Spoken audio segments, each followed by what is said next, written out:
My name is Bolanle Tayo-Ojo. I work in a corporate organization as my day job, and I also run my own business by the side later in the day and weekends. So that you call my side hustle. So I have a 24 years working experience in the oil and gas industry, currently as a principal operation readiness and maintenance management system engineer. I'm an expert in SAP plant maintenance and material management module. I'm a trainer and coach in the maintenance management processes. So later in the day, I am the creative director of Taylor Handbags, a brand that is into designing and crafting and retailing of luxury leather products that is made in Nigeria leather bags. I'm also the CEO of Taylor Place, an emerging fashion and lifestyle company. So I'm a wife to a great man and a great and supportive man, and for over 20 years now, and a mother to the most wonderful young adult son. So yeah, that's about me. Thank you. Okay, thanks. So that quickly leads me to the next question. What made you think of having a side hustle? You are already in the oil and gas industry. You are happily married to a big man. So what made you think of a side hustle? Okay, my journey into entrepreneurship or side hustle, we are calling it right now, is primarily driven by passion and my ability to quickly identify small opportunities in normal situation around me. When I decided to start a business while I was serving as a youth corper, I was comfortable. I stayed with a judge in a very beautiful apartment and was mostly shuffle driven. But I was just happy, turning money around and making more money. So it wasn't a bother to me traveling because I served in Yenagoa, traveling from Aba to Port Harcourt back to Yenagoa to buy goods and sell as a youth corp. So it is primarily for me driven by passion. So I enjoy doing business and it is inherent in me. I hope that answers the question. Yeah.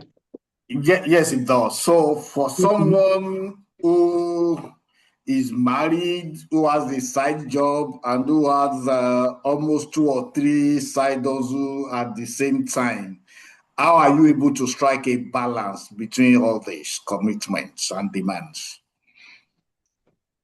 So I started work in 2001, and I didn't engage in side hustling or any entrepreneurial activity until late 2008. So it was, even though I did business actively while as a youth corps, it was between that time, between 2001 and 2008, I built myself in my career-wise, understanding my job. I did some professional exams to chart sort of a career path for myself. So the first bold step into side hustling that I took was in 2010 when I registered my business and I opened my first shop. By then, I had a fair understanding of where my interest and passion lies. And I was starting to find myself, discovering myself, and I knew where my interest and where my passion lies. So by then also I had fair understanding of my job. So, I understood the season it was between that 2001 and 2010 also that I got married and started raising a family. So I understood the season I was, and I took time to even start thinking of starting a side business at all. So it took I also understood the extra time I had after my day job to be able to engage in other activity. Also, I take a lot of learning from my workplace experience, which I keep transferring into running and growing my business. I also have also what has also helped me to balance is that I have many unassigned, or we call it unnamed mentors at work, home, family, church, older ones and younger ones, which may listening to their perspective and watching their leadership styles and has helped my decision taking and and my ability to balance everything that I do. So those are ways that I've been able to balance. I also leverage a lot on the resources and help that I have around me. In as much I know that, I can do a lot of things, but I always, as much as possible, understand the processes, end-to-end processes of what ideas that I have, and I look at what I can do in that process. The bit I'm not able to do, I make sure I outsource to somebody that knows to do better than I do. So one other thing that I know that has helped me is that when I opened my first shop in 2010, I ensured that the shop, my home, and my workplace are at close proximity. I'm just trying to tell you what things that I've done that have helped me. And at close proximity, I also continually assess my processes, and I'm able to also quickly reinvent myself. Also, I'm also good. I pride myself in the ability to plan, understanding that planning is key in whatever success, whatever venture you want to go to. Planning, putting structures in place, having system in place, and understanding the process of whatever venture I plan to get into. And all these I many times learned from my workplace. So the fact that I work as, I'm just trying to make you to understand that the fact that I work has helped me tremendously in managing my business also. So the learnings I've gained from workplace, I've been able to transfer it immensely to my business. So that's about it. Then I understand that what I can do and what I can't do, and what I know I can't do that is in my process, like I said earlier, I outsource. So these are ways I've been able to balance and leveraging help around me, resources, and all that. And also have the support system also that I have from friends, from family, from colleagues. I have tremendous support from friends. So that I would say has helped me to balance. Thank you. Okay, thanks. I will still dwell on that, but maybe to move in a different direction is to ask, what are the challenges you faced in this side hustle? And I want you to look at it in different ways. So, for example, I know sometimes you get to work in the field, so you are away from home, away from the business, considering employee behavior and commitment in Nigeria. How have you been able to manage that? Okay, thank you. So my journey as an entrepreneur, as a side hustler, has evolved over time. In 2010, for instance, I started as a major distributor to a cosmetic brand. So when I opened my shop, I was selling cosmetic, different high-end, relatively high-end cosmetic. So from there, I evolved into importation of and bringing in my hairline, having my Taylor hair brand, before I eventually, evolved into the designing and production of bags. So for these different stages, different business ventures, it came with its own unique challenges and difficulties, which I tried to mitigate and manage as time went on. For instance, for the cosmetic product, because the products were small, and usually when I open my shop, because I know I have a job, I didn't open a shop for me to be there physically. So I try to put in policies and systems in place to be able to manage, my inventory and, staff management and all that. But I realized that for for the cosmetic business, because the products are smaller and they are usually more in number, I began to, after at the initial stage, it was quite profitable, and I was very much in touch with my inventory, because there was no way I would understand if I was running profitably if I don't manage my inventory very well. So at some time, when I had people around me, like my nieces, family members, they come around at that early stage, they were able to always go into the shop to carry out my stock taking at the end of every month. So I don't pay salaries to any of my staff until stock, and we are able to balance the book. But as time went on, when many of those support systems started going to school, I could not manage it effectively. My inventory effectively. So my staff started, stealing from me. And also because of other factors, other challenges also, because sales started dipping. So I wasn't particularly very involved with the stock taking and inventory.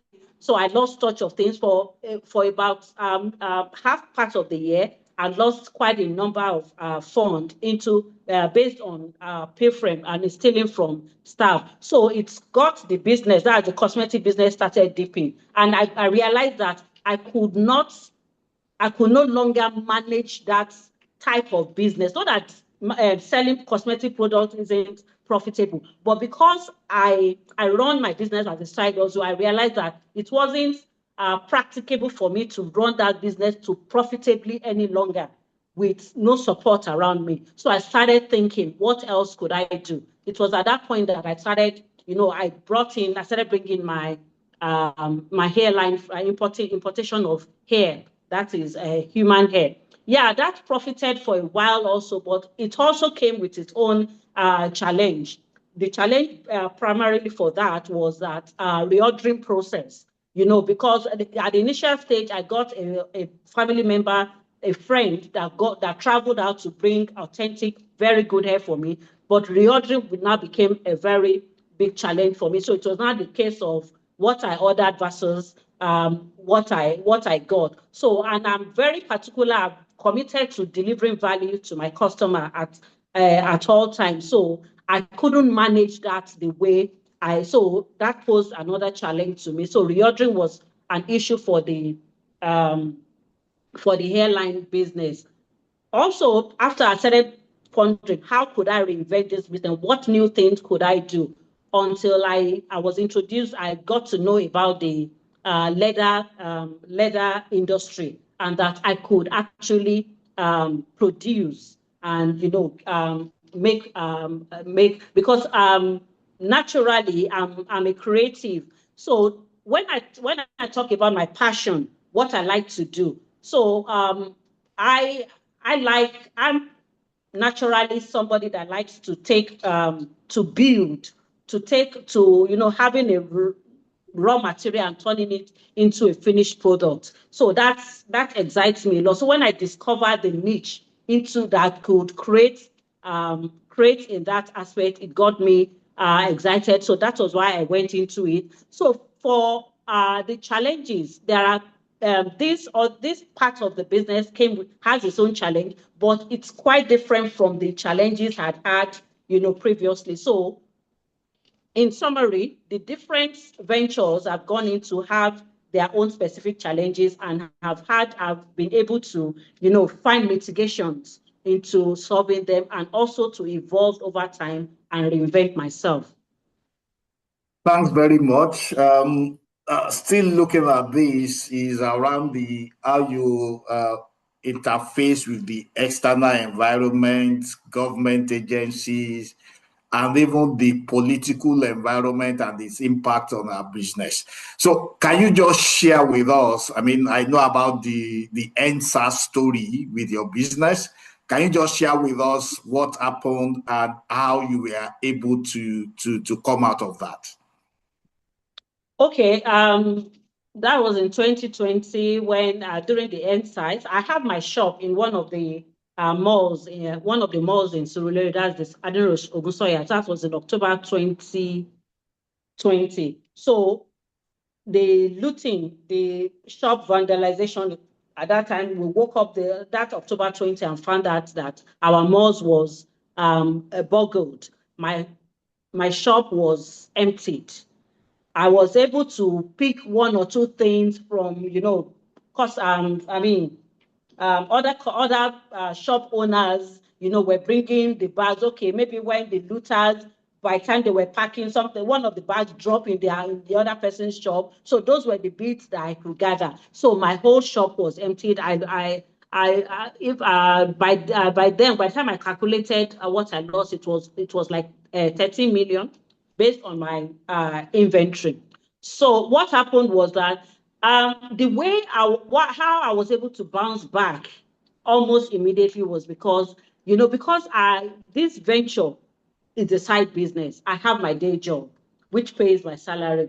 So, and also by the October of that year, I was already making production for December products to sell. So by the time my shops were, because usually between October and early November, I package many of my goods for the Black Friday sales. So many of the things were in the shop were meant to go on sales at that time, and then for December sales, I'll bring in it. So by the time my shop was vandalized and looted, I just had to leverage on my salary for the next end of the month to double up on my production, and also I began to produce more goods. I also got support from the Lagos State Employment Trust Fund. I remember they gave me a sum of 750 because we all had to fill a form on what was. I got support from them, and also got support from family fund, to help me. It wasn't easy.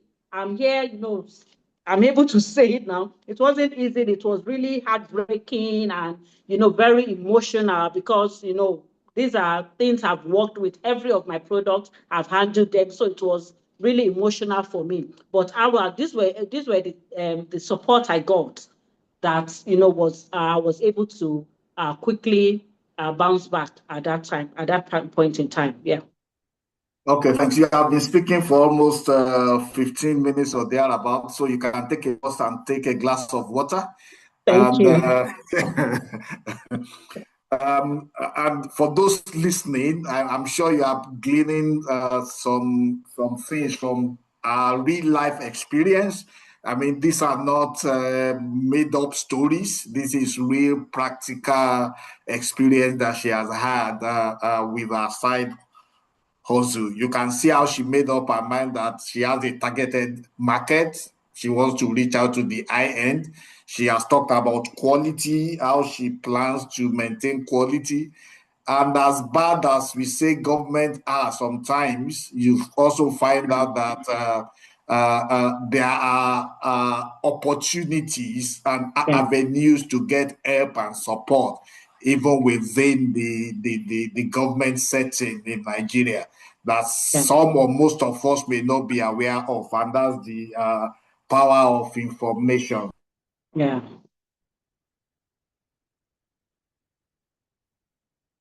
Hello?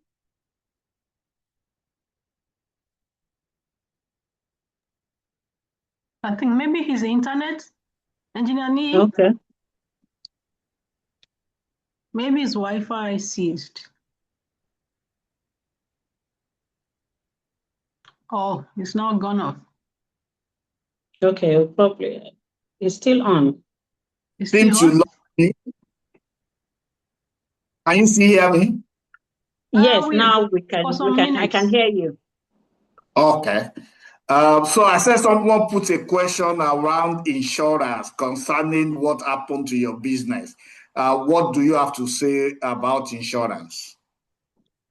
Yes, it's good to have your business or your venture insured, I must say. But as at then, I didn't have any of my products insured. It was after that, insurance companies started coming and educating us, many of us in the shop, on how to, the importance of insurance. So I would say it is good and it is encouraged to have your venture and property or assets insured. Yeah, thank you. Did you mistakenly put off your camera, or is it deliberate? Oh, that's me? Yeah, we're seeing your picture now, not your face anymore. Oh, sorry. Okay. Oh, that was a mistake. Sorry. Okay. Thank you. All right. Yes.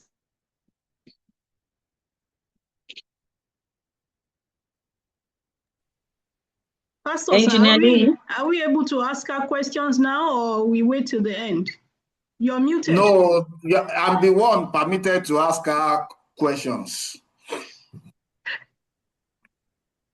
So, I mean, my next question would be around you've been in production. How have you managed the challenges of production in Nigeria, lack of power, lack of infrastructure?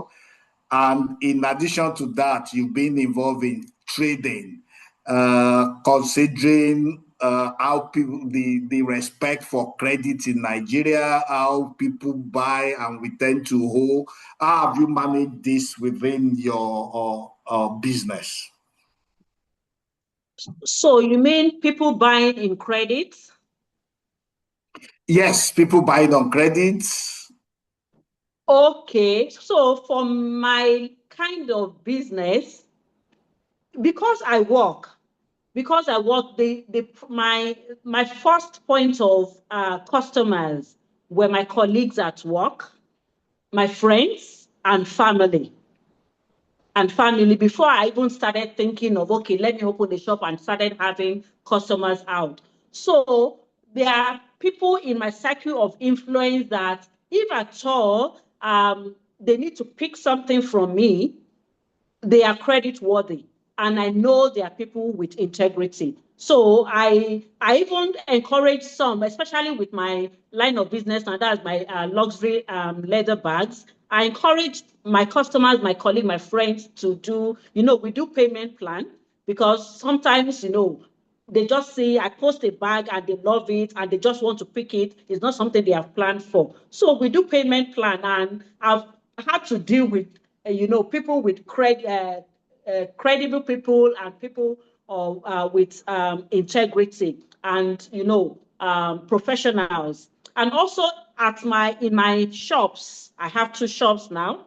I don't get to deal with people buying on credit, really. Yeah. Maybe because of my kind of business, but no, I don't get to deal with that. Yeah.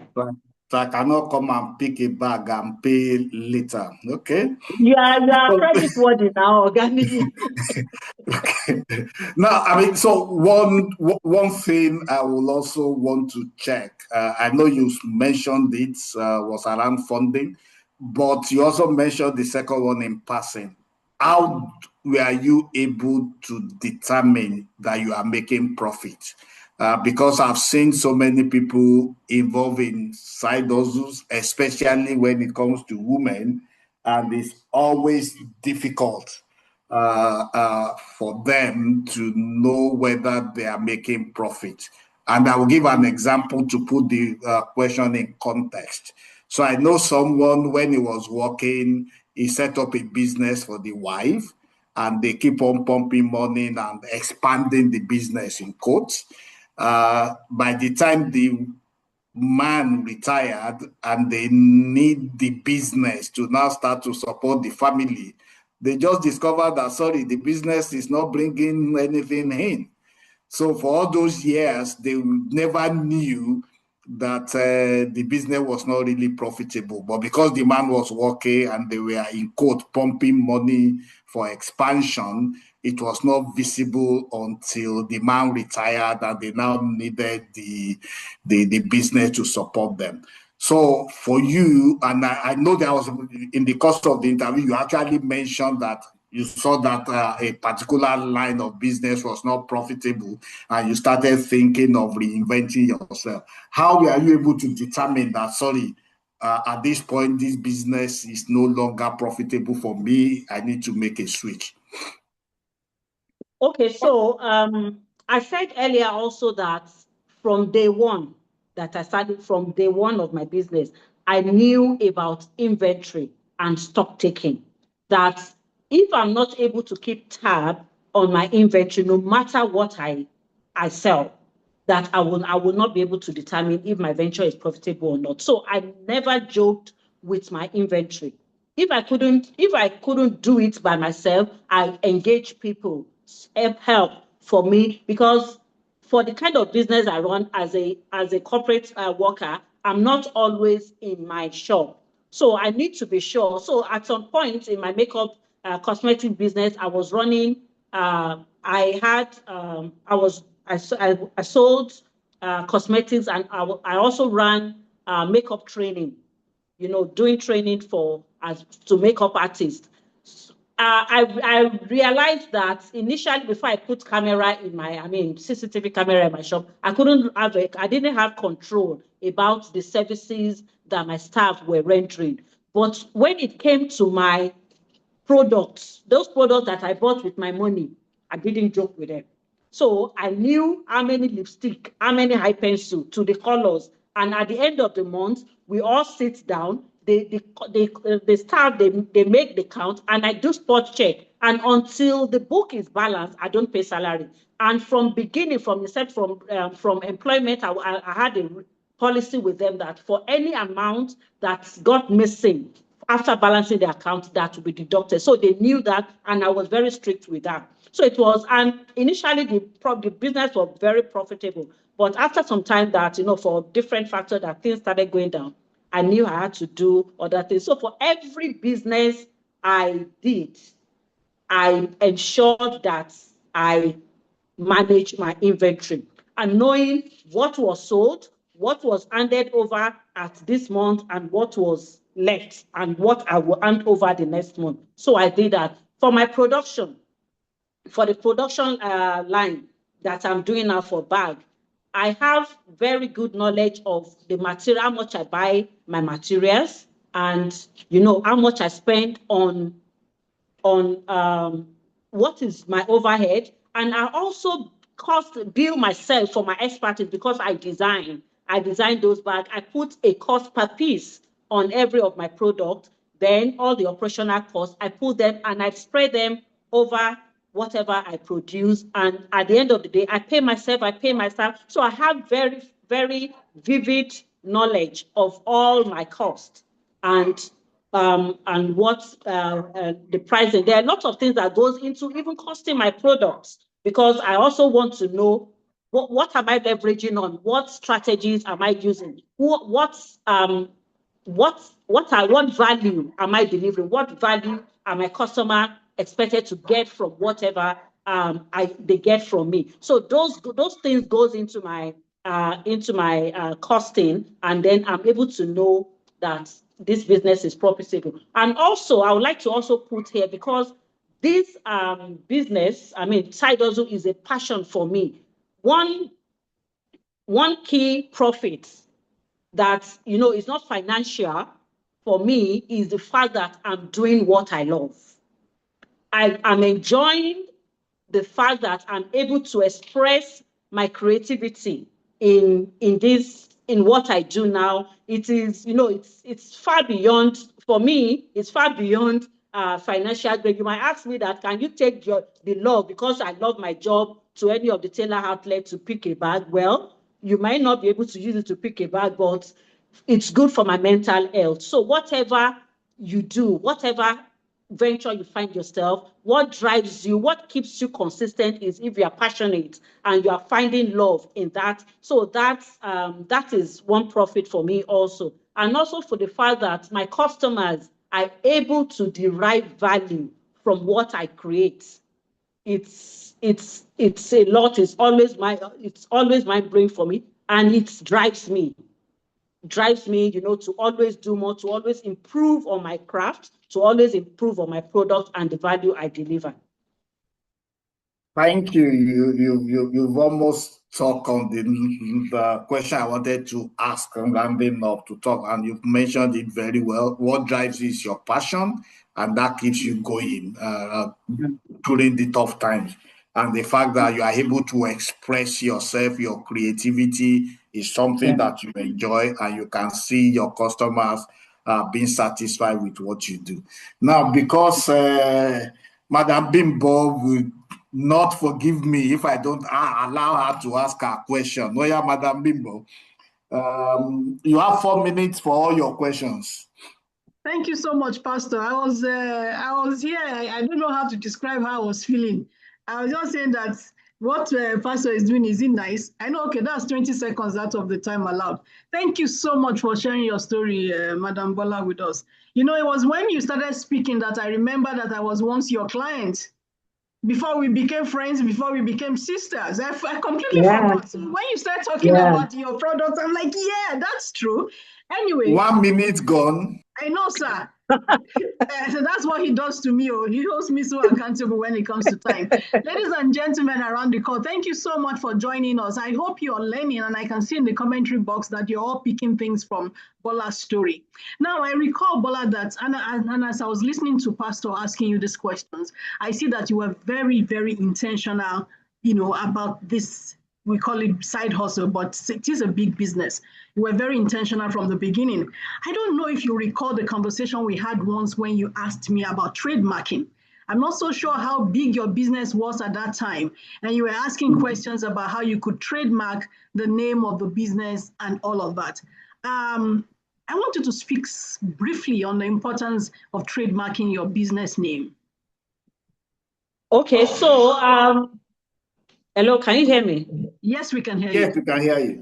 Yes, it's important. It's important just the way it is important for a start to whatever business idea comes to your mind and you want to do it, to register a business, and to that with the CSA, and to register a company. So it's very important, especially when you know you want to build a brand. You want to build a brand. It is important once you do it. So you might not have the full picture offhand on how you're going to get there. But when the idea drops, for me, I get ideas drop on me quite often. So I have quite a number, about 3 businesses that are registered under Taylor as we speak. So as the idea drops on you and you are trying to conceptualize it, at least first and fourth, register it as a company and learn the processes and everything that is involved with, you know, branding and trademarking. That it might cost you more.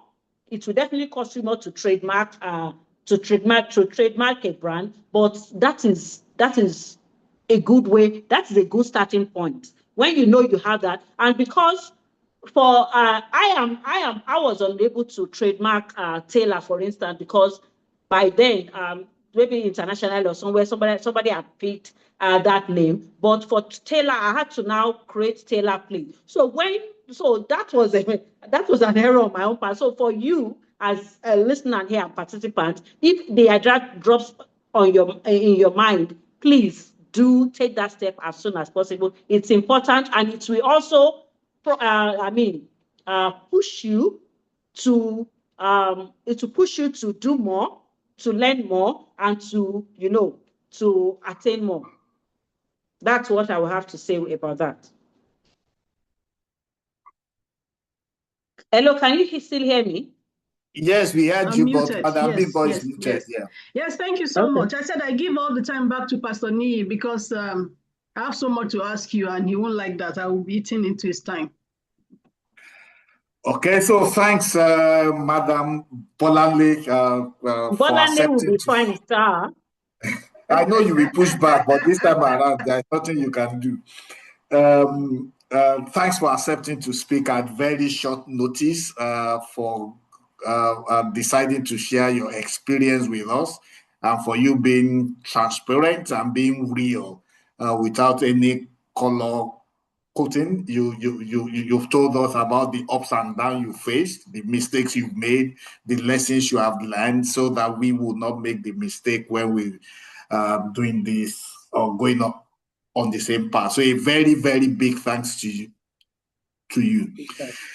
Okay, so Madam Bimbo, can you now share the slides? And I will just try to summarize the things we've discussed. So when Madam Bimbo asked me to speak, I just pick on Madam Bolanle because she's able to share the experience better than I could have presented it. So we will just quickly, within the next 20 minutes or so, just put some structure around what she has said, and we'll see some key things or takeaways that we all have to have.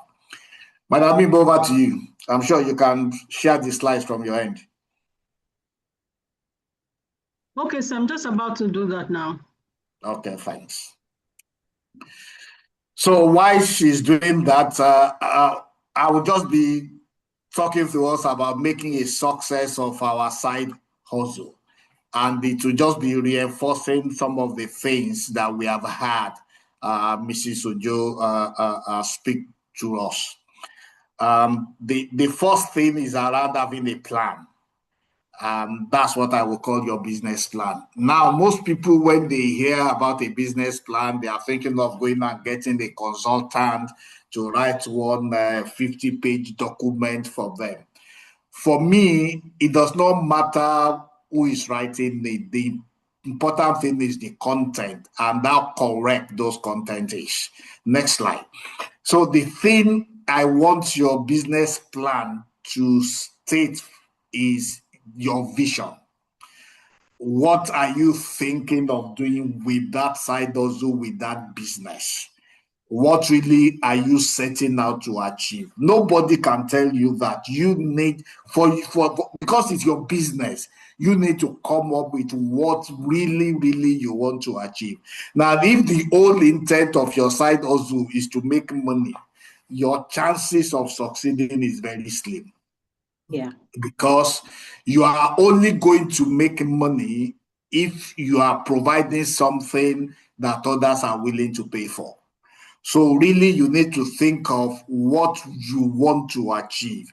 What gap do you want to meet? What need will this your business meet?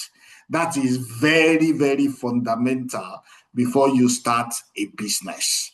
Don't just go into a business because they say, if you do this, you make money. If you sell back, you make money. If you go to business with that kind of mindset, you will likely rush out very quickly. The second thing is, it is always good if your business aligns with your skills, your expertise, your passion. When you listen to her, she talks about her passion, what she likes to do. She also talks about where she works and how she's able to bring the learnings, the trainings, the experience from that place into her business. If not, she will have had to spend money to get those things to be in the business. But because that's where she works, it aligns with her skill, it aligns with her expertise, she does not need to spend additional funds to acquire them. So it's always very important to ensure that what you are doing actually aligns with your passion. Because when the going gets tough, it is that passion that's going to keep you going. And it does not matter what business you are in, there is going to be tough times. And so that staying power will come from the passion that you have. You are doing what you enjoy. Even if the money is not coming, there is fulfillment, there is satisfaction that comes from doing something that you enjoy. The third thing about your business plan is you need to understand the market. You need to understand the demand. You need to understand the competition that you have. Now, like I said, there has to be a market. There has to be a need you are trying to meet, and you need to understand the need of that market. If you don't understand it, and you don't understand how that need is changing, you might find out that you are left behind. There was a time when Nokia 3310 was good because the need there was we just want to talk with people. Just make a call and they can hear you. I doubt anyone here now will go to the market and buy a 3310 because the needs have changed. And sometimes people don't even know what they need. You are the one that need to point them towards that need. You are the one that needs to create a solution for them to know that, oh, there is actually a need that they have, because sometimes people are not really aware of the need. Then you need to be aware of your competition. You are not the only one playing in that space. So you need to know who are your direct competitors, and sometimes you have indirect competitors also, because they might not be in the same line of business with you, but what they offer, what they produce, what they present might be a substitute. So while they are not directly competing with you, they are also going to be a competitor to you. The next thing is identify what you need for that business in terms of resources, in terms of funds. And as you identify them, you need to also start to think of where you are going to get those resources from. Good that before this session, we've already talked about credit. I mean, one way is to look for loans, but there are other ways of getting capital for a business. Equity is one that people hardly explore. And the next thing I will say is we need to set realistic targets and expectations for ourselves. Most people start a business and they think they are going to make profit the following month, except you are into trading. And even then, it takes time to break even. But most people don't even understand the cost element that goes into their business, so they are not aware when they are making profit or not. So be careful about the targets, about the promises that you are making to yourself and to people maybe who are investing in your business, or even to people who you are going to be collecting loans from. Because sometimes the reason why we don't pay back loans on time was because we've just made unrealistic promises. You say, oh, I'm going to buy this, then I'll sell it, then I make this amount of money, then I'll pay you tomorrow. Very simplistic assumption without thinking about the other things that could go wrong. Then when those things start to materialize, we start to make excuses. But thinking about it, those things are there all along. We just never factor them into what we are doing. Next slide. So the next thing, and I'm sure she also talked about it, especially when Madam Bimbo asked her, was about registering your business. It's always good to decide on the form of the business. Is it a business name? Is it going to be a partnership? Is it going to be a limited company? Each one of them have their own advantages and disadvantages. We don't need to go into that here, but just make sure that your business is properly registered. As part of the registration, you will need a valid address, and depending on the line of business that you are in, you might also need some certifications. For example, if you are into the food and drug business, then NAFDAC is something you need to do. There are also other big line of businesses that you will need various organizations to license you. Without those certifications, without those licenses, the things you are doing, it could be termed or considered illegal.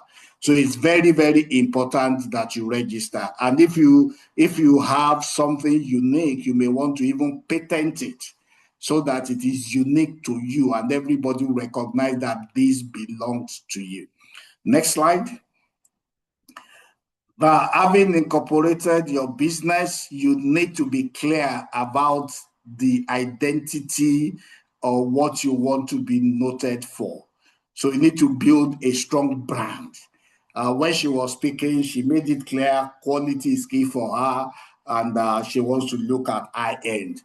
Not all businesses need to have that as what they want to go for. There are businesses, what you want to be noted for is you sell the cheapest. So anybody looking for the cheapest, they know where to go to. So you need to be clear. What is the brand that you want to build? What do you want to be known for? And what do you want to be your unique selling point when people mention that your line of business, what will come to people's mind first? So when people talk of Rolex as a wristwatch, there is something that comes to their mind. So not everybody is going to go and buy that kind of wristwatch, for example. So it's all about understanding what really is important to you. What do you want your business to be noted for? And what is it that offers you a competitive advantage? What is it that is your unique selling point? That when they mention that business, that's the first thing that comes to people's mind, because that's what you'll be noted for. Next slide. Apologies, I'm rushing. I need to keep to our time. The next thing is about record keeping. So many businesses fail because they don't keep records. Data is important. Decisions have to be based on information. I've seen people run businesses, but because they don't keep records, it's difficult for them to know what is going on in the business. So when she was speaking, she talks about how she manages her inventory, how she does stock taking. All these are things that allows her to keep records and track what is going on in the business. Because numbers don't lie. Numbers are a good indicator of what is happening. So keep accurate and proper records. Number two is the need to separate business from your person. So you are different from the business, and there should be very, very good separation between the two.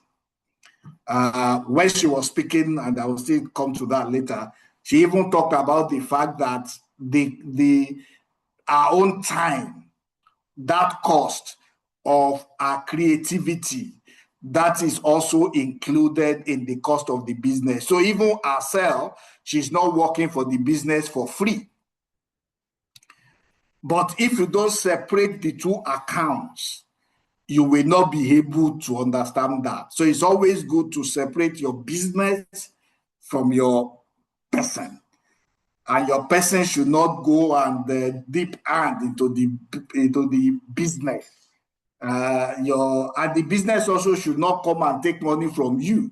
Because if the business is continually taking money from you, maybe we should close down the business, because that's an indication that that business is not profitable.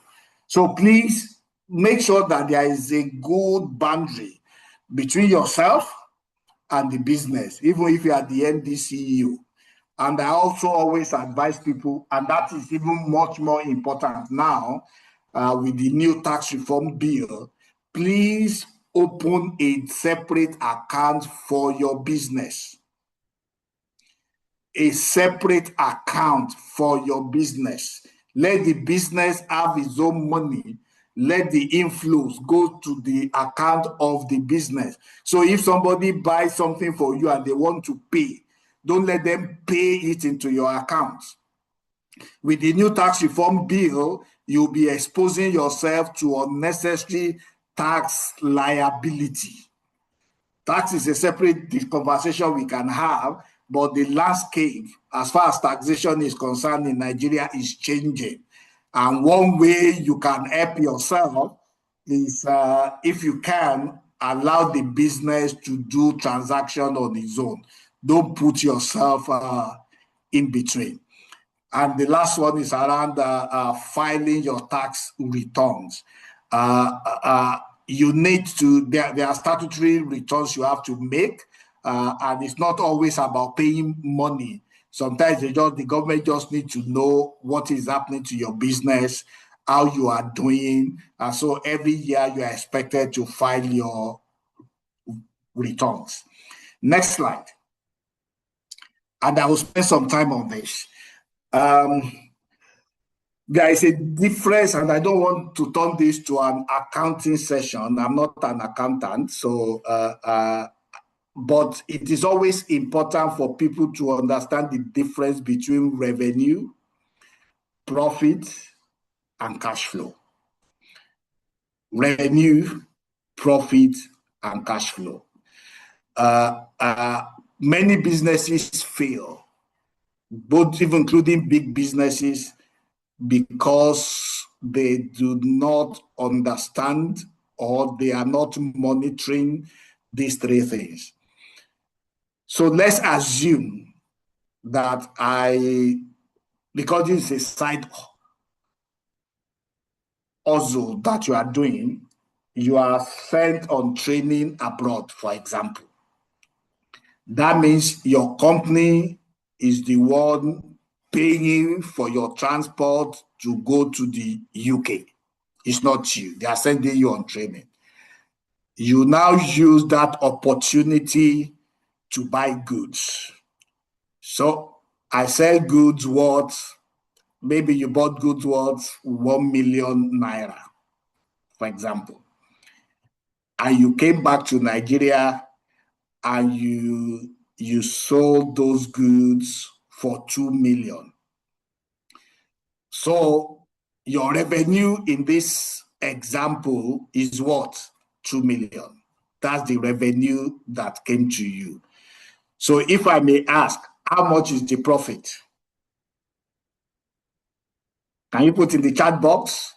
How much do you think is my profit? My company sent me on training abroad. I used 1 million to buy goods. I came back to Nigeria and I sold them for 2 million.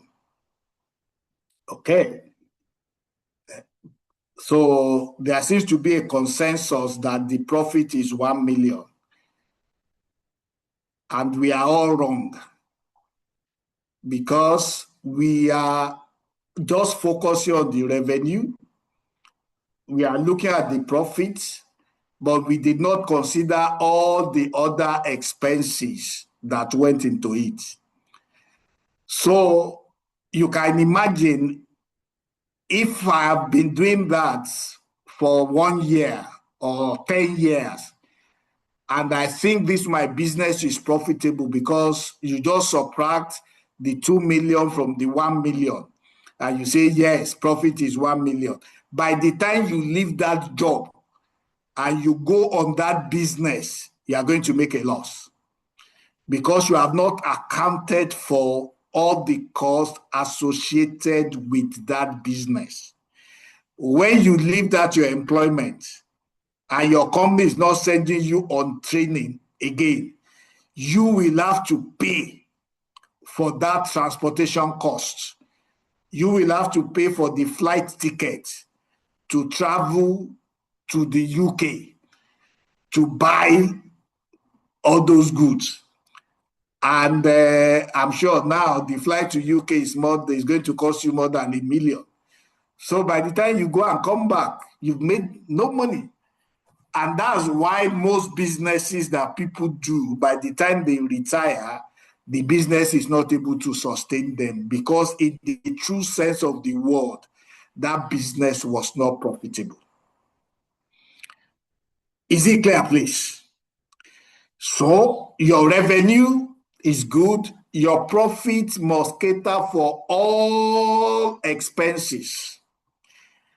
And like she said, including your own time. So when you went to the UK, you enter train, you enter tube, you enter taxi. When you go back to Nigeria, one vehicle is carrying you from the airport back home. But because it's your husband or it's your uncle, you did not factor all those costs in. The day those people are not there to give you those things free again, then katakata will burst. So you need to be able to quantify expenses that are related to your venture for you to know whether you are making profit or not. All the hidden costs that we don't take into consideration. Well, because it's your mother that holds the shop, you are not paying anything. Okay, the day your mom decides not to be paying for the shop, you will be forced to pay. So you need to start to factor that in determining what your profit is. Now there are businesses that are profitable, but the problem is cash flow. And I will give you an example. So, I mean, if I'm selling sweet as a mala, I can buy sweets for 5 naira and sell it for 10 naira. 100% profit. But that same day, I'm going to take out of that money to eat, to feed, to do many things.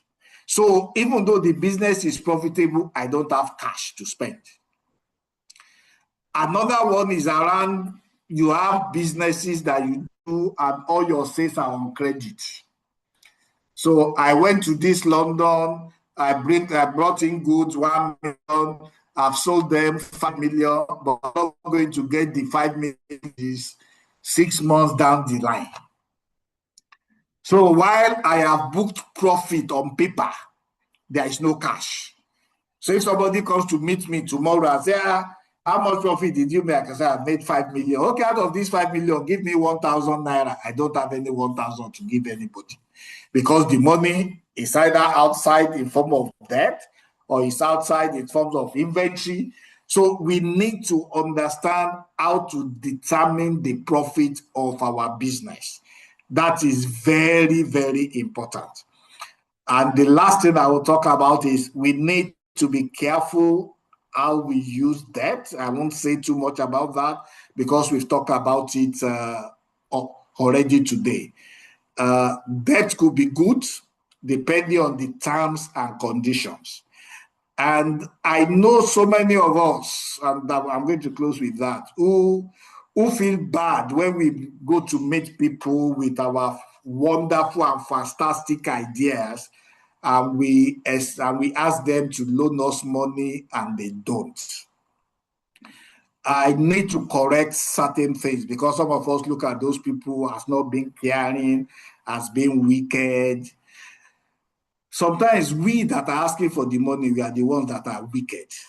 And I'll give you an example.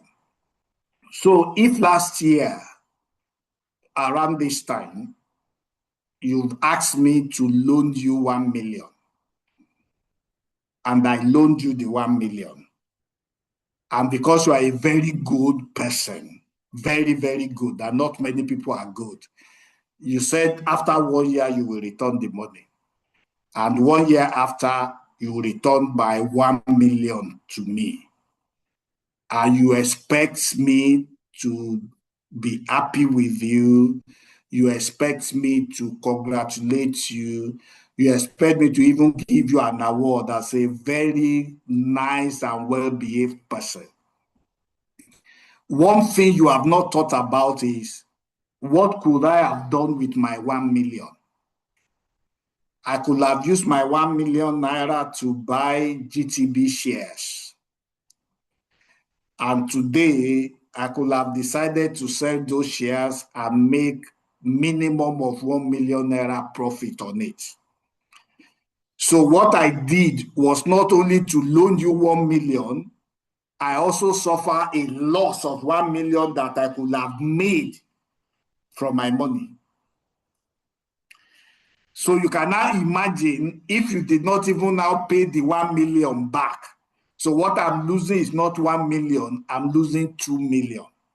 So when you go to people to ask them for a loan, have this at the back of your mind, that what they are giving to you is much more than what you are getting because there is an alternative for their money. That's number one. Number two, because this is your passion, this is your interest, you do not see the risk associated with the business. And if you collect 1 million from me and the business fails, of course, there's always excuses for failure, which I don't want to hear. But that's what you are going to tell me, how something happened and that thing happened, another thing happened, so you are not able to pay back. Okay? Whereas when you were discussing this business with me, I could have seen that, sorry, this business does not make sense. I mean, it's not profitable. From all the business plan you've written, I don't think you are going to make profit. But if I tell you that, what are you going to say? All these people, they don't like to help somebody. They are just selfish. They are just thinking about themselves. So you're asking me to give you money for a business. If the business is successful, I gain nothing, you gain everything. If the business fails, you lose nothing, I'm losing everything. I don't think that's the way to seek for funds for businesses. I know this is not what we want to hear, but that is the reality of life. Most times when we bring proposals to people, we are selfish and we are greedy because we are not considerate of the other person. And that's why I said one way of starting a business or raising money is equity capital. I can say, okay, this 1 million that you are bringing, it will give you 30% share or part in this company. Now, if the company fails, yes, you've lost your money. But if the company succeeds, you've also gained something. That's an incentive, that's a motivation for that person to support your venture. So as an advice, we should not go to people in a winner takes all kind of arrangement. So let's be careful with how we treat debt. Let's be careful with leverage. Last slide. So this for me is the key takeaways. Side hustle requires vision, requires discipline, it requires resilience because there will be tough times. Tough times will definitely come. Planning and structure is required to win in the marketplace. It's not just about emotions. You need to plan, you need to have a structure. And one of the things I tell people is it's better to plan and fail on paper. Maybe you don't know. If you want to build a house, there is a reason why you need to have a drawing first before you start to build. You could have just gone to site and say, yeah, put block here, put block there, put block there, put block there. But nobody does that. You first of all put a drawing. Then you review that drawing over and over and over and over again before you start to put the block on the ground. It's the same thing with business. Write it down. Think about it.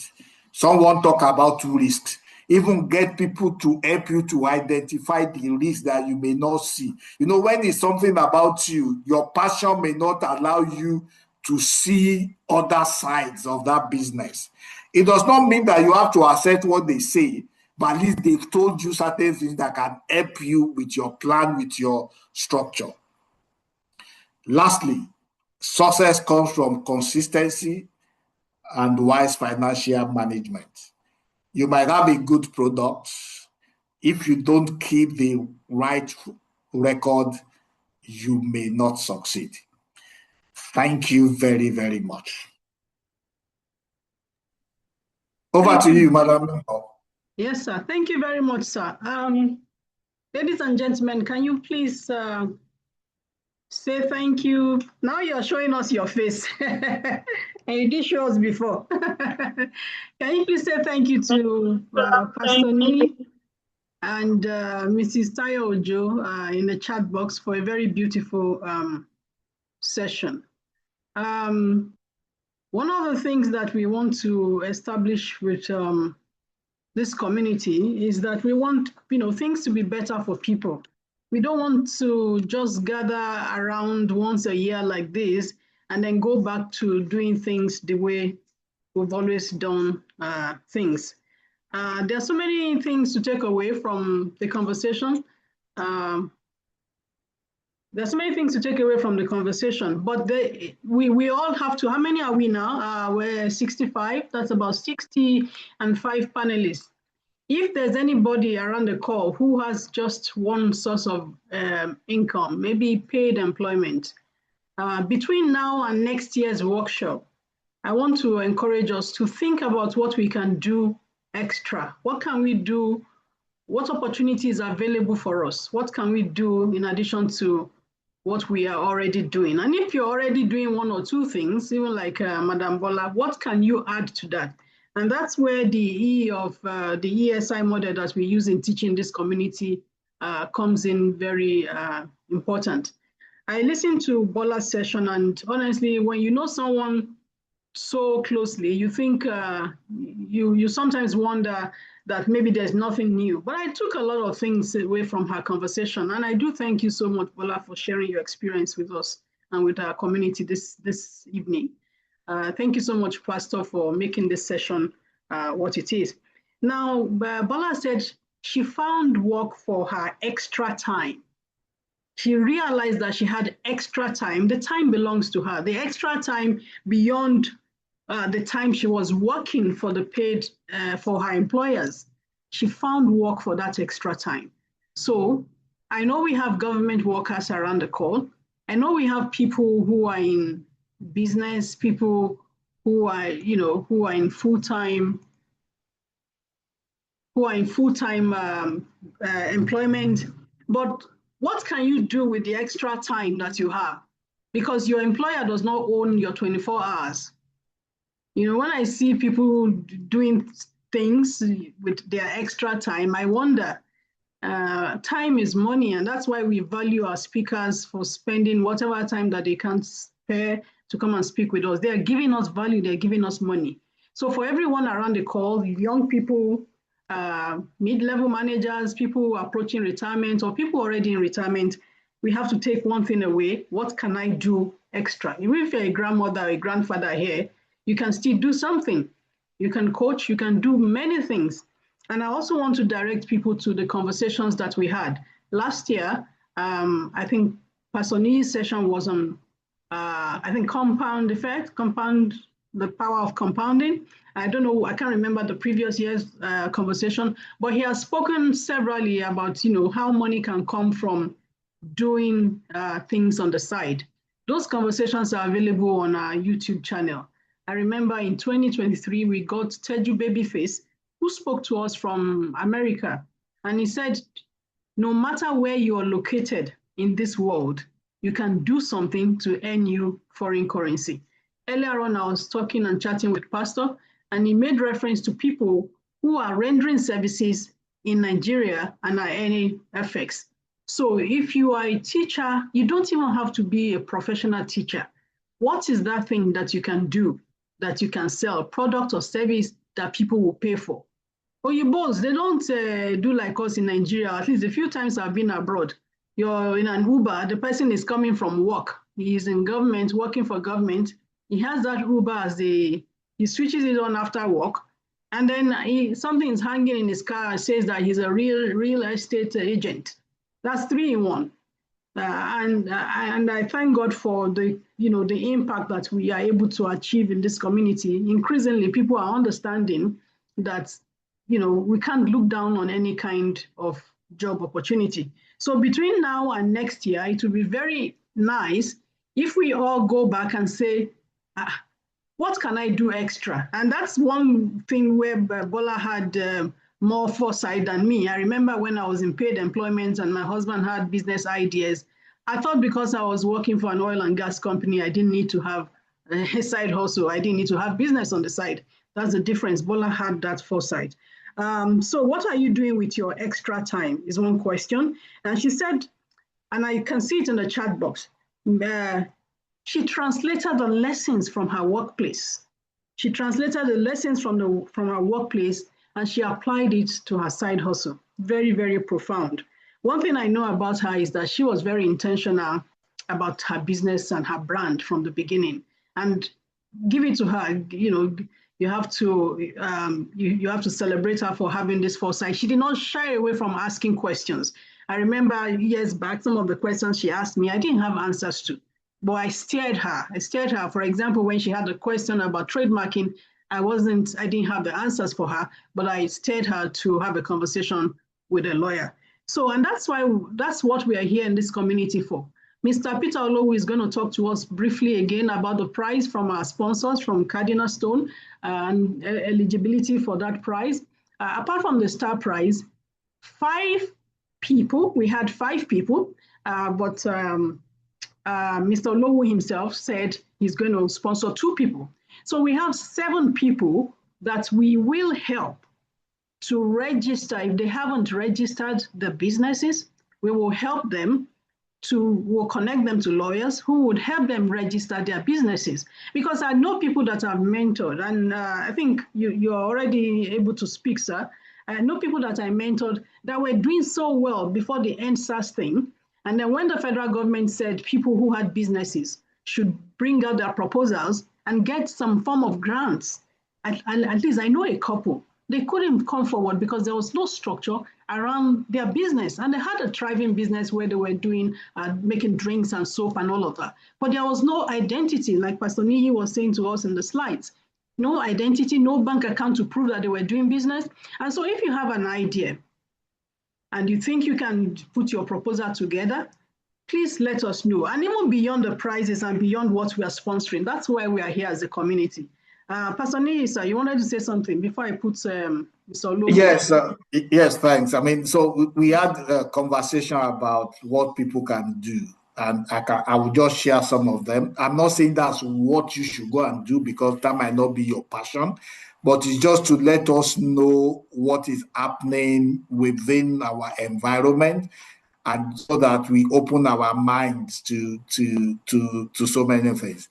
So I have a friend who is working in an insurance company, and he established a cooperative, and that cooperative is very thriving. I mean, as far back as 7-8 years ago, the profits he's making from the cooperative he uses to buy a brand new car.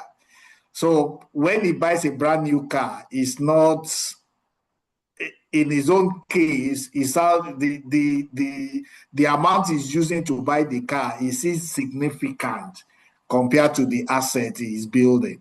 Now he has his daytime job, and that's just a side hustle for him.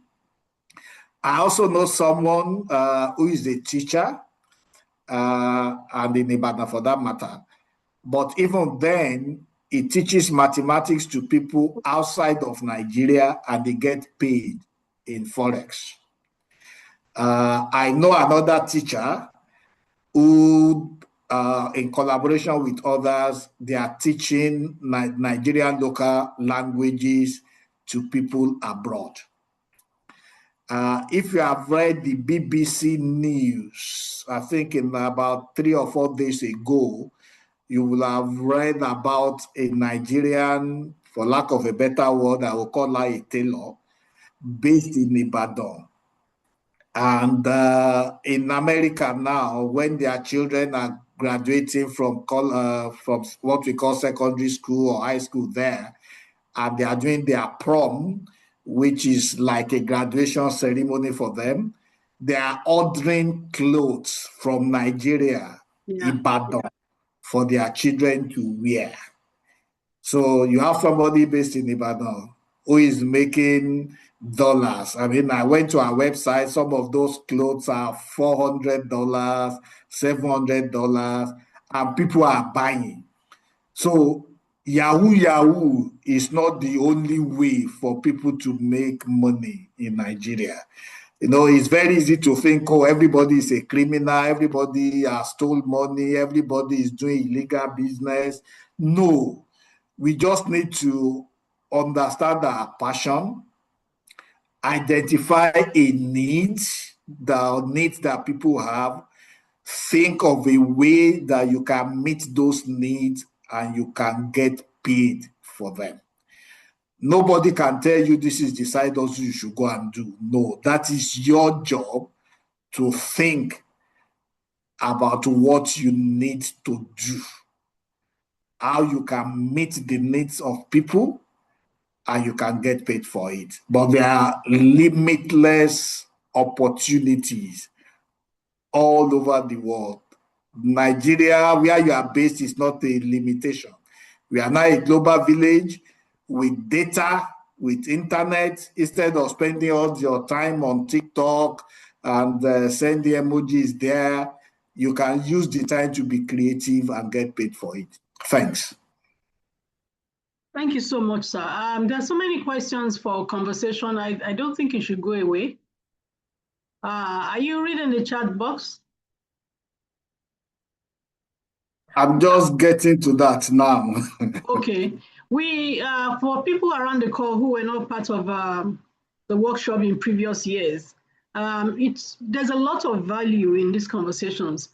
If you can go to 2023 conversation and look for the session we had with Teju Babyface, there's an explanation there on what and how you can do business and position yourself to earn money even while in Nigeria. Last year, we had a specific session on, and I think I spoke, I'm not sure, on multiple streams of income. We discussed the different kinds of things that are possible. And like Engineer Niyi said, it's not us telling you. Now, having said that, if you have any kind of idea that you think you need help to flesh out, or you just need help in any form to be able to put a structure around it, send us an email. I don't boast that I'm doing this alone. I'm not doing this alone. I have partners. I have people who are ready to help. It may not be that as soon as you're sending your email, you're getting a response, but we will get to you. There's a question from Christy Ebibilem, and I'm not so sure now because I thought Christy Ebibilem was an adult, but I'm seeing a question that says, please, can I start a new business at the age of 12? I don't know. Can I start anew at the age of 12? I don't know what that means. But if you're asking that, can you do a business at the age of 12? I think it was probably 2022 workshop. We had Dr. Okoha. He spoke to us from the UK and he explained how and the things that he did where he was able to make his first million while in college. And he did not come from how do they say it, golden spoon kind of background. So please listen to him, listen to that conversation. If you have questions or you need clarifications, send us an email or send us DM. So that's the answer to that one brief response to that. Now, if you think that you have an idea of a service that you can provide from Nigeria and you just need to have maybe an online presence, you don't already have an online presence, we have support for you. I work with someone who can help you brand, who can help you with your logo, can help you just have a presence online. Now you begin to render service.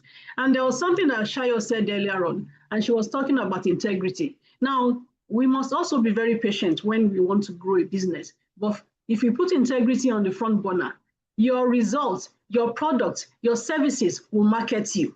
But many people don't know that. You know, they don't keep their words and they maybe send out poor quality. You know, when I interface with vendors online and they send, poor quality of products or a service, I just laugh because they have lost potential. They have lost potential clients.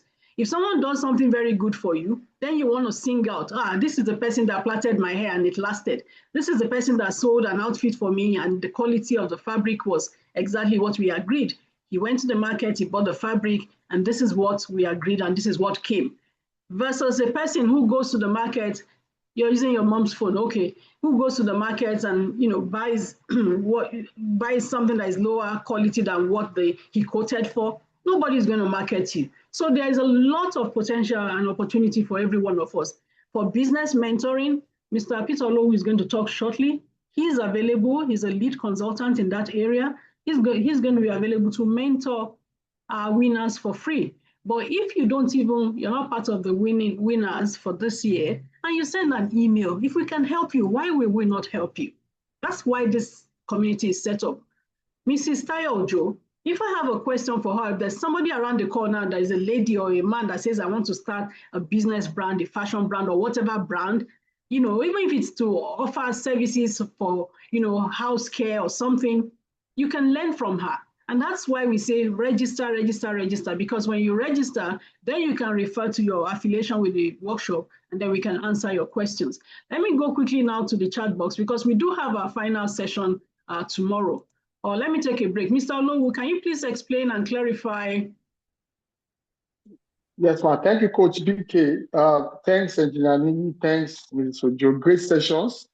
because I got value for my time, and I really learned a lot. And I hope everyone on this call too must have learned one or two. Okay, just a quick one.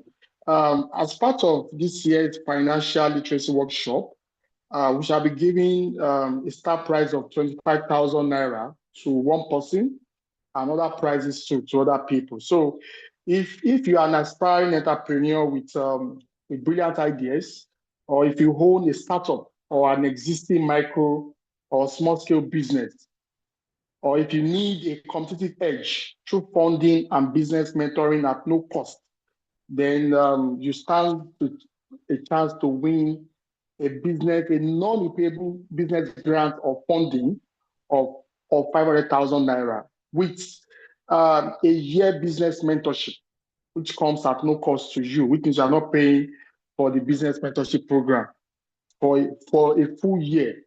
And to qualify for this, all you need to do is to send us a business proposal. In the proposal, you have to explain in not more than 500 words how this funding, that's the non-repayable grant of 500,000 naira, and the mentorship would impact on your business or your ideas. Even if it's a fresh idea, you're also free to package your proposal and send. So just tell us how the funding and the mentorship program would impact on your business idea or your idea, and you have to send your proposal to financecoachbk@gmail.com. I take that again. Kindly send your business proposal, not more than 500 words, to financecoachbk@gmail.com. And aside this start price, we'll be taking 5 more people. They'll also be shortlisted to join the business mentorship program or the business academy. And each of these 5 people too will be receiving the tailored guidance and also some financial support to also boost their entrepreneurial journey. So which means they are also not going empty-handed. We also have a package for them, for each and every one of them. And they'll be part of the business mentorship, which will run for a whole year. And I must tell you, you have a whole lot to gain from the business mentorship academy or program. So it's not just about the financial benefit. So, and the deadline for the submission of proposal is on the 5th of September 2025. So which is next Friday. So next Friday. So what are you waiting for? So kindly send your proposal before 5th of September 2025. The flyer that encapsulates every information that I've said so far too is on the Instagram page. So kindly follow. So if you already follow Finance Coach BK on Instagram, you should have seen this on the page and on our other social media handles as well. Thank you very much.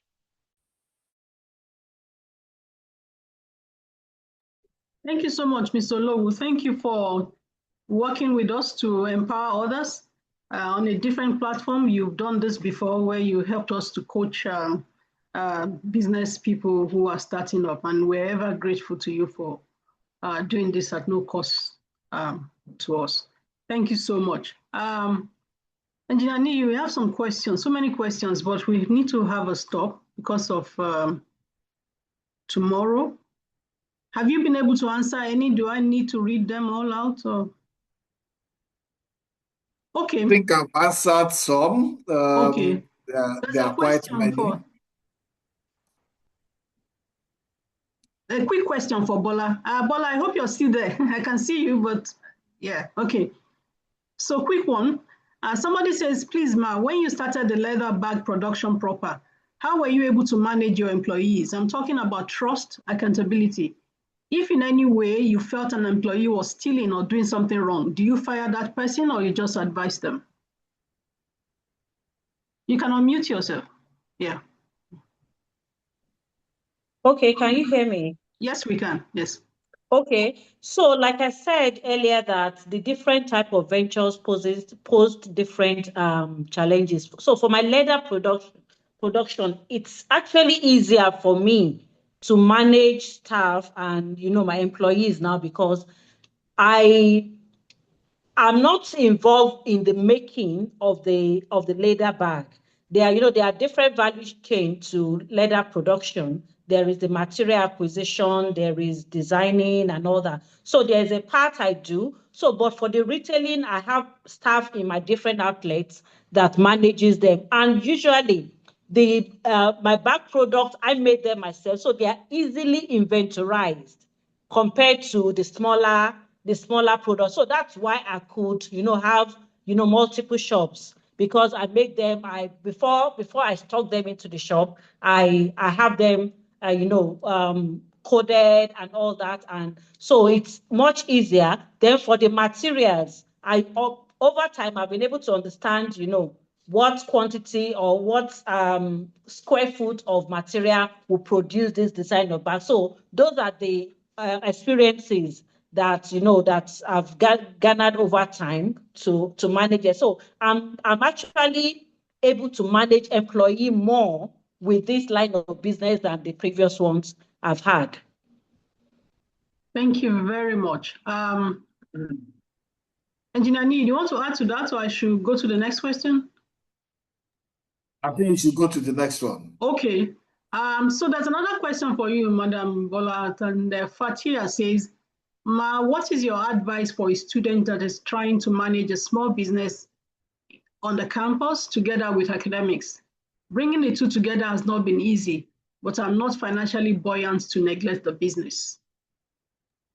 Okay, so nothing comes easy. If you're passionate about it, just consistently show and put your best product and foot forward.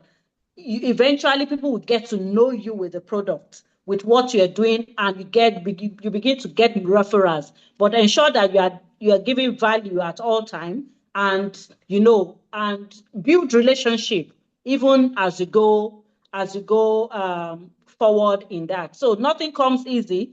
Engineer Niyi had said it. Side hustle does not come easy. The money will not come immediately, but with consistency and continual, always showing up, people begin to know you, and then your story will be different. Thank you very much. Another quick question from Legend Kalios. 3 questions, but I think I'll take the first and the second. What's your advice to someone that wants to go into business or open their own company or production, but they feel they're not confident enough, and they also feel they may not be able to find the finest and best employees? Okay, so what I will say in that is that there is no venture. There is nothing for me. There is nothing that I do that I don't go in afraid. So even for the big shots out there, for the top shot that the big names, everybody have some questions and are afraid at the initial stage. But you just brace it up and do something. Just do it, be consistent at it. So it's okay to feel you are not confident, but just get to know more about that venture, about that business, get more knowledge about it, and then just start. Just start. The challenges will come, but just keep at it. Before you know it, you will get success one day. Thank you very much, Madam Bola. Great stories, ma. This is from Esther Oyeleke, and I think she's been joining us from day one. I think she's based in the UK. Great stories, ma. Thank you for sharing. We have a stronger return policy abroad. It's a 14-day regulation where a customer is allowed to return an item if they don't like it anymore. So the extent that some will wait, to a party, take pictures and package it back. As a business person, how do we handle that, even though you're selling quality items? Then the second question, some Nigerian customers in the UK still want to buy from Nigeria because of the exchange rate. They believe it's cheaper to still buy from Nigeria. As a Nigerian business person, how can we handle this? How can we improve sales? Okay, let me answer the first question. So I know that exists very well in the UK, but the business terrain in the UK and the Western world is different from back here in Nigeria.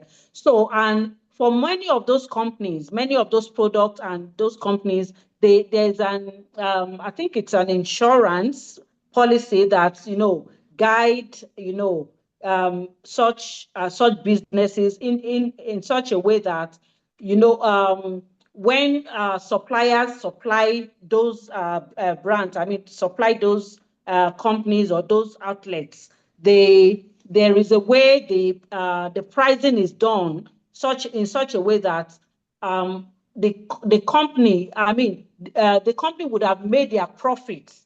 Engineer Niyi, correct me if I'm not saying it appropriately. They will have made their profit even from the earlier sales of that product. So, and there are insurance, that covers all these products, so that when those things are returned, the company and the brand don't go into loss at the end of. But that is different in Nigeria. So you need to understand the terrain, the terrain where you operate from, and apply as required.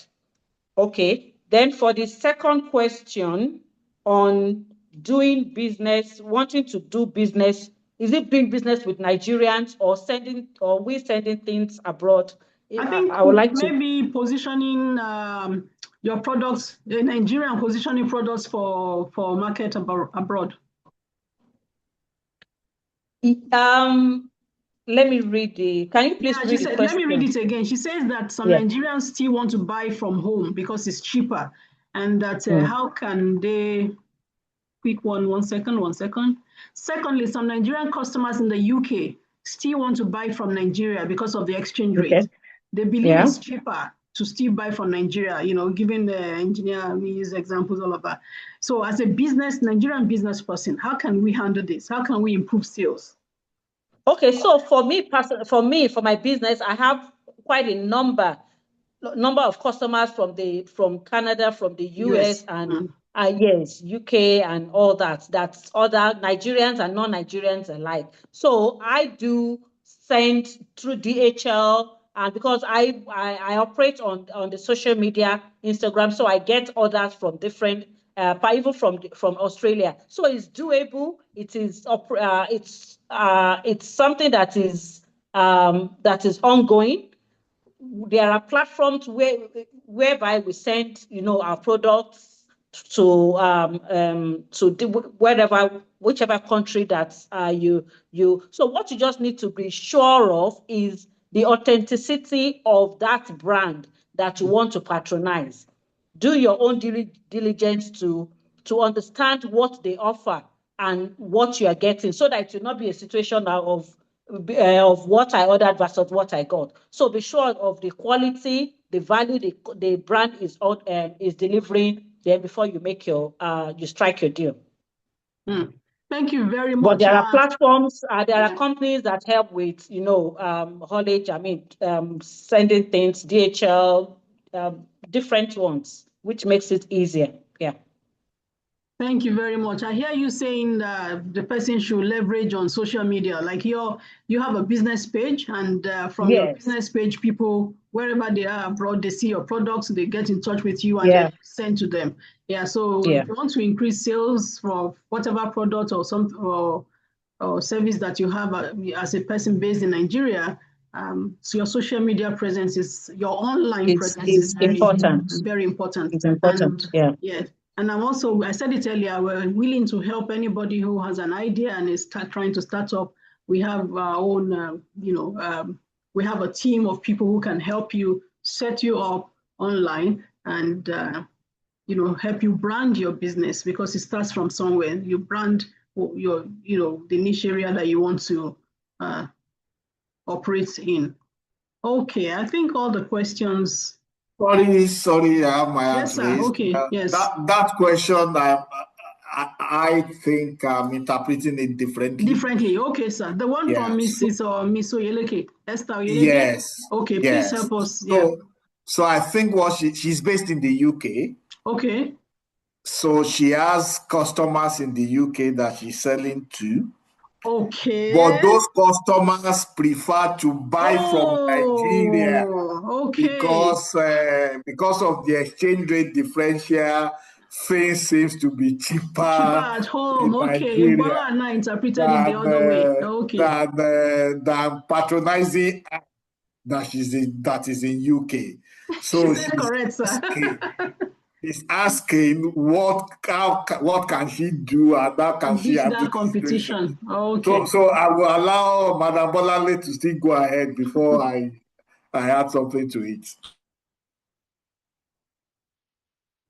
Let me unmute. Okay, so in that case, wherever your customers are and whatever you have been offering them that is making them, that will always make them to come back to you, you should keep doing it. And if you need to improve, because the competition will always be there. Even before you know it, somebody right there in the UK with you might begin to compete with your same product and will say your same quality just right beside you and selling at a cheaper price. So you need to understand that there will always be competition. But how do you leverage? What are your competitive advantages? Yes, leverage on that. And then, there are your customer service, your feedback, attending to feedbacks, getting back to your customers, a lot of other things that you could do that will, endear your customers to you. The business world, I always tell people that, the fact that I work in an organization and also operate in the business world has opened my eyes to a lot of things. It's a different language outside there in the business world. So you need to understand that the competition there is stiff and you have to be ready for it. So it is okay. You are talking about competitors in Nigeria. Before you know it, somebody will be doing something similar just next to you. Be ready for it and begin to think, what additional things can I do to endear my customers to me? That's my own, Yeah. So if I may just add to that, competition is real, it's inevitable, but you also you don't need to compete just on the basis of price alone. Okay? So you don't need to position your business to be the cheapest. You need to look at what are the other things that will make people to patronize you. So if you look at the car business, for example, Mercedes-Benz or BMW are not the cheapest. But there are some people, that's the only thing they are going to buy because they've positioned themselves to say they are rugged, they are reliable, and they are also speak of luxury. So you can't attend to all the market segments. Based on your product, decide on which market you want to target, brand yourself in that way. So you won't see Rolex selling their wristwatch and they are offering discount. It's not going to happen. They will not do that. Why?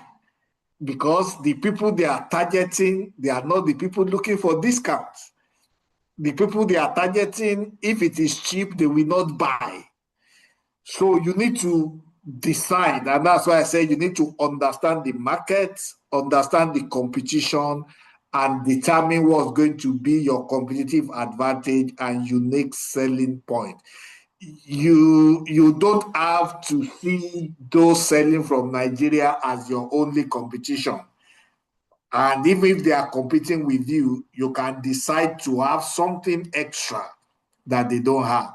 It can be the speed of your delivery. So they are going to order from Nigeria, maybe it's going to take them 2 weeks. You are based in the UK, you can deliver for them in 2 or 3 days. That already means that there are certain people that cannot buy from Nigeria because they need their good in 2 or 3 days. So those are the ways for you to manage that kind of competition. Thanks. Thank you so much, sir. I hear you very much. Unique selling points, and Bola says in business there will always be competition. So that they are buying from Nigeria is one form of competition. Pastor Tolu Bello says competition is inevitable in business. I think we should take the last question from Because it's in the question box and it's also in the chat box. The young lady talking about peanuts. Well, I just assume young. Pardon me if you're not that young. And there are so many other questions, please. I have the names of the people asking the questions. If I'm not reading out your question, it's because I'm going to get an answer and send it to you by email. I'm going to send it to, so there's some questions for earlier speakers. I will send them to them and then get you responses. So if you have asked a question and we haven't read it out, please do us a favor and send the same question with your full names to financecoachbk@gmail.com. And we would send answers back because I don't know the emails that people have registered with. I will try and link them up, but it's better and easier for us if we get an email with these questions and we deal with them. I see some specific questions on insurance and incorporation of businesses. We'll come back on that. Now, Blessing Oji Uzo says, oh, Pastor, you've answered that. He just disappeared. Okay. All right. Okay, I think that's it. You've answered that question. So is there anybody who, Bola, do you have a closing remark, like some final one comment, or are you good with us? We're very grateful for your time this evening. Yeah, thank you, From Ma. my end, Yeah. you see, we are not hearing you. Sorry, sir. Like me, Madam Bimbo, at a point I lost. I don't know whether it's from my end. I was just asking her for her final words because you answered the question, so I didn't need to read out the question I was trying to read out. So I said if she has final comments. Okay, so my final comment will be that because I was reading somebody's question that also said that she wanted to start a peanut business that she doesn't know if it will be profitable. So if you know that you know about the business, you know what it takes to go into such business, there is nothing that stops you from starting. You know, you don't always just look at the challenges alone, and you don't always just, assume that it will not work. Start because the challenges will always be there. Just start something, put your best foot forward, and commit to doing things right and properly from the get-go. And lines will begin to fall in places for you. And also, at the end of the day, you might find out that what you start with as your passion might not be what is profitable for you. There is nothing that stops you from moving to something else but just consistency is key. Keep doing something and then success will eventually come your way. Thank you. Thank you, Ma. Thank you, Ma, for this opportunity, and to my boss. Thank you, sir. I appreciate it a lot. Thank you so very much, Madam Bola. Thank you so very much. Your story is very unique, and I put a comment in the chat box earlier on, and Pastor cautioned me that I leaked a secret. So, Pastor, over to you, because I want to make a comment with that, but I won't be able to make my point. So over to you, sir, for your closing remarks. You're muted. I think it's to thank everybody. Oh, your internet is going wacky. Oh, can you imagine? No, you're muted. How are we hearing you when it's showing muted? Okay, ask you. I'm not muted though. Can you hear me better now? Yes. I think the internet has decided to be unstable now. Yes, we can. Okay. I said, first of all, is to thank everybody for joining. And I hope that next year we all will be in a much better place financially than we are as of today. And also to thank Madam Bolanle for agreeing to share our story with us at very, very short notice. A very big thanks to you. Madam Bimbo posted as she's married to a reputable neurosurgeon. That tells you something about her. To manage a neurosurgeon herself is not easy. So thank you very, very much. Tomorrow is another day. Let's join on time. I'm sure we have wonderful speakers. I'm willing to hear about stock investing. I'm willing to hear about retirement planning. So please, let's come around again. But more importantly, the things we learn, let's put them to use, because that's the only way we will be able to say that this has been fruitful and profitable. Thanks, everybody. Thank you so much, sir. Thank you so much. Thank you, everybody, for being part of this. It's just one more day, and you can tick and say you attended all the sessions. We're very grateful to our sponsors. Towards the end, I will still play a message from them. We're thankful for them for sponsoring the prizes this year. Thank you so much, Madam Bola. You are an inspiration, and I learned so much, listening to your session today. Thank you, Mr. Peter Olowu. It's always a delight to collaborate with you to help lift other people up. It's just that you and I, we're not OBO, but we still rise by lifting others up. Thank you so much, Mr. Peter Olowu. Thank you so much, Shayo. I know you're not listening because she was on her way somewhere. But we're ever grateful to our friends and partners. And like Pastor Niyi said, please make sure you take action. We learn, we take action, and we said between now and another 1 year, there must be something you're doing on the side to earn you extra money. And I repeat, we are able and available to help you. We can help you brand your business. We can help you incorporate. There'll be some winners that will get help to incorporate, and we can advise you and steer you and mentor you. Thank you so much, everybody, and see you tomorrow at 4 p.m. Nigerian time.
Thank you so much, Dorcas and Timilaine. Without you, we can't do this alone. Thank you for your support.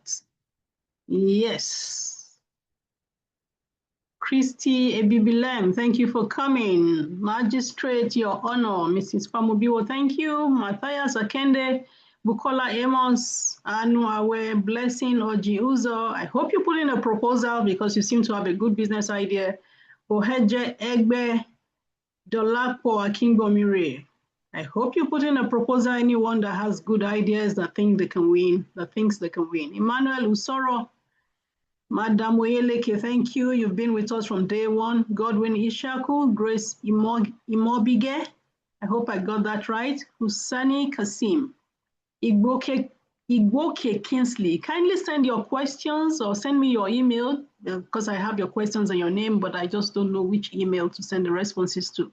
Usman Babayo, Jerry Matthew, Legend Kalios. I think you also had questions. Coach Mata, good to see you. Nifi, Olatunji Glory, Olofintila. Did I pronounce that right? Abiodun, thank you for joining. Olugodi Babafemi, wow, you've been with us from day one.